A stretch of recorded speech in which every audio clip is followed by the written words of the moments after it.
오늘 이석기 의원 내란 음모 사건 선고 공판 전망해 보겠습니다.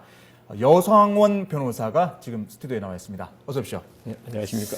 네, 지난 여름에 시작됐던 이 사건, 네. 오늘 사실상 첫 마침표를 찍는 셈인데, 예, 이 지금까지 뭐 45차 공판이면 상당히 오랫동안 재판하지 않았습니까? 그렇습니다. 유무죄를 가를 결정적인 쟁점 네. 뭐라고 보십니까? 제 생각에는 그 지금 녹음 테이프가 있고요. 네. 그 녹음 테이프에 대해서 변호인단에서 그게 조작된 것이라고 많이 주장했습니다. 네. 그 녹음 테이프의 증거 능력에 대해서는 지금 거기에 녹음이 된 사람들이 나와서 그렇죠. 증언도 많이 한 것으로 알고 있습니다. 네. 그래서 증거 능력에 대해서는 별 문제가 없는 것 같고요. 그렇다면 거기에 대해서 이제 증거를 믿을 수 있느냐? 네. 증거 능력이 있다고 해가지고 모든 증거를 다 믿는 건 아니거든요, 재판부가. 증거가 과연 이게 신빙할 수 있느냐? 그게 다음 쟁점일 거고요. 네. 그다음 증거 신빙성에 관해서 이제 전부 다 인정이 된다면은 네. 과연 그 내란 음모하고 내란 선동에 관해서는 이게 국헌 문란의 가능성이 있느냐? 그렇죠. 예, 우리나라 헌법을 갖다가 문란하게 하는 민주적 기본 질서를 해치는 가능성이 있느냐. 그다음 또 이게 또 기소가 국가보안법도 있거든요. 그렇죠. 찬양 고무 네. 예, 이적 단체에 대한 거기에서도 마찬가지로 국가 존립을 위태롭게 할 가능성이 있느냐. 네. 이게 정점이 될 것입니다. 네. 지난번 검찰은 이제 일단 20년 구형을 내렸는데, 예. 변호사님 보시기에는 그 유무죄에서는 어떻게 유죄가 나올 가능성이 크다고 보십니까? 제 생각에는 이게 그 기소가 지금 여러 개 돼 있는데 네. 이게 증거 능력에 따라서 그리고 증거의 신빙성에 따라서 뭐 일부 무죄도 나올 가능성을 배제할 수는 없을 것입니다. 예. 그 일부 무죄라는 거는 내란 음모 부분에 대해서 말씀하시는 그러니까 거예요? 그 아로라든가 네. 그다음 저기 뭡니까 회합에서 어떤 그 국가 기관 시설 파괴라든가 네. 이런 거에 관해서 증거가 과연 충분한지 네. 예, 그 부분에 대해서 아마 그 재판부에서 증거 판단에 따라서는 네.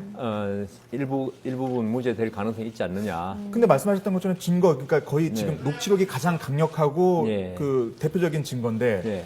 녹취록에 대해서는 일단 재판부가 증거로 인정을 했단 말이죠. 예, 그렇죠. 근데 이 과정에서 몇 군데 오류가 있었던 거는 저희가 그 보도를 통해서 여러 번 예, 들었습니다. 예. 이것 때문에 그렇지는 않습니다. 그렇진 않고요. 보통 녹취록 이런 거는 이게 속기사가 네. 그 녹음 테이프를 들으면서 정리하는 것이기 때문에 네. 그 오자 탈자 많이 생깁니다. 네.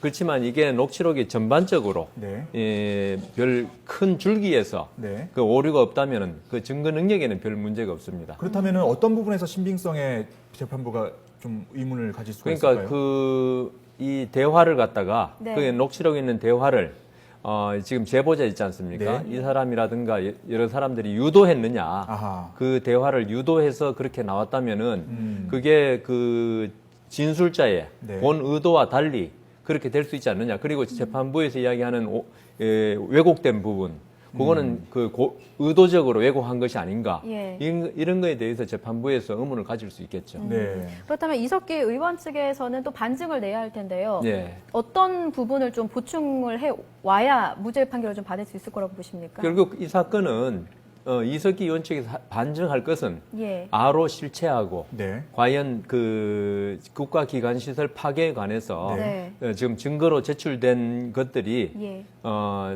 진짜 증거 능력이 있는 증거인지 그리고 증거를 믿을 수 있을 정도로 네. 그런 증거인지에 대해서 이제 그 증거의 신빙성에 관한 탄핵 증거라고 그럽니다. 우리는 아하. 탄핵 증거를 제출해서 그 신빙성을 깎아내리는 것 외에는 뭐 크게 없을 것입니다. 네. 그리고 또 한 가지 그 주요한 포인트 중에 하나가 의도가 있었냐는 부분 말고 예. 실제로 행할 구체적인 그 모의가 있었느냐, 그러니까 예. 그 구체적인 작전을 짰느냐, 뭐 이런 식의 얘기가 나와야 되는데 예. 검찰에서는 막상 이 부분에 대해서는 제시를 못한 거 아니냐 이런 지적도 있거든요. 검찰 지금 이 기소가 내란 음모 네. 그다음 선동입니다. 그렇죠. 네. 요거는 이제 결국 서로 간에 아로 단체 간이라든가 네. 이석기 의원의 둘러싼 사람들이 네. 사전에 그런 모의를 했느냐 그게 중요한 거지. 그리고 그거는 추상적이면 안 되고 네. 구체적인 실행 계획이 있어야 한다는 게 대법원 판례입니다. 구체적이라는 게 그러니까 뭐 그 누구누구는 어디를 가고 그렇죠, 누구누구는 그렇죠. 뭐 뭘 예, 준비하고 예. 이런 식의 무기가 구체적인 있었다는. 예 그게 있어야지 그 내란 음모에 있어서 네. 내란 음모가 인정된다는 게 대법원 판례로 알고 있습니다. 그렇다면은 지금까지 그런 구체적인 그 증거를 검찰이 제시를 한 거는 결국은 그 녹취록 하고요. 네. 그다음 증인으로 나왔던 많은 사람들이 아마 그렇게 제가 재판에 실제로 관여를 네. 안 해서 모르겠지만 그렇게 예. 증언했을 것입니다. 네. 제가 이 사건을 보면서 2009년에 제가 중앙지법에 부장판사를 할 때 네. 그 그 한국인이 일본에 가가지고 은행? 청년하고 그 접촉해가지고 간첩을 했다는 이유로 징역 그때 10몇 년을 선고받은 사건에 대해서 네.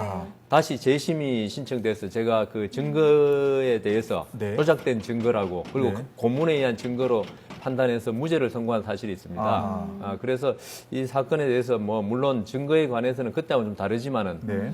상당히 신중하게 재판해야 될 필요가 있는 사건이라고 생각합니다. 네. 네. 또 그럴 수밖에 없는 게 또 이런 내란 음모 혐의에 대한 재판 결과 나오는 게 지난 80년 김대중 전 네. 대통령 사건이 또 처음 아니겠습니까? 그렇죠. 예, 그래서 그러니까 이게 내란죄라는 게 예. 사실 성공하면 이거는 오히려 내란죄를 범한 사람이 집권하게 됩니다. 네.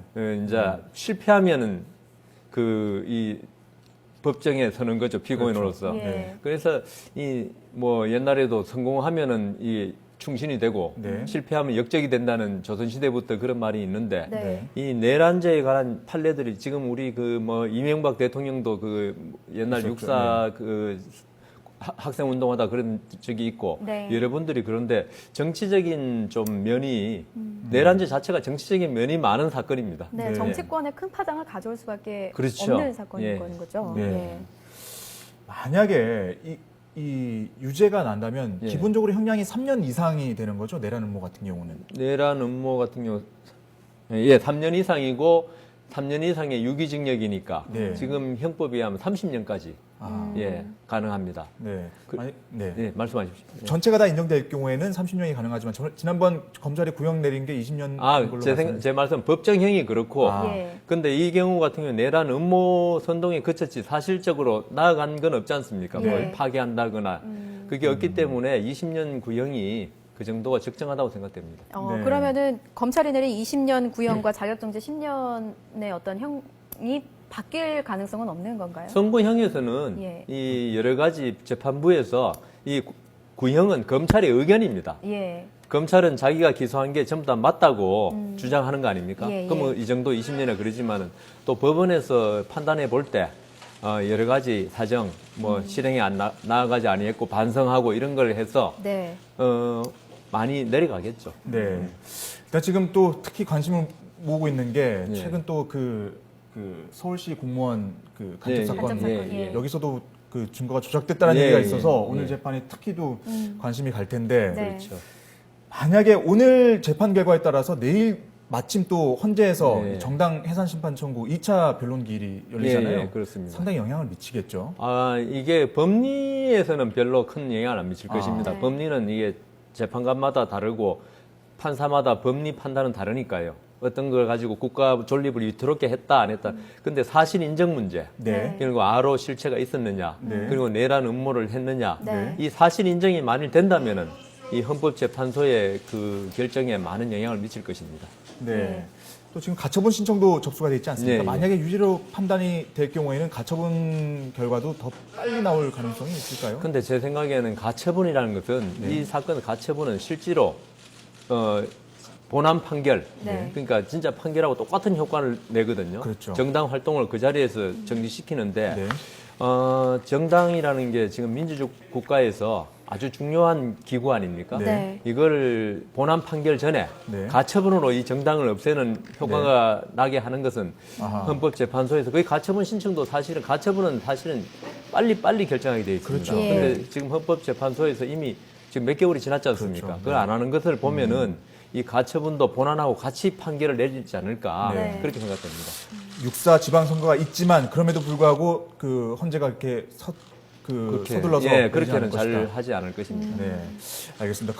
일단 정리를 해보자면 그 변호사님 얘기를 종합해 보면 일단 오늘 재판 결과를 쉽게 예측하기는 쉽지가 않겠다. 예, 그렇습니다. 일부 무죄가 날 수도 있다. 그렇죠. 증거에 따라서 증거 능력이나 증거의 신빙성에 따라서 일부 무죄가 될 수도 왜냐하면 기소가 많기 때문에 네. 예 그렇습니다. 특히 또 내란 음모죄하고 국가보안법하고는 또 별개로 예 별개로 봐야 판단해야 되니까요. 되고. 예. 네. 알겠습니다. 오늘 변호사님 말씀은 여기까지 듣겠습니다. 고맙습니다. 고맙습니다.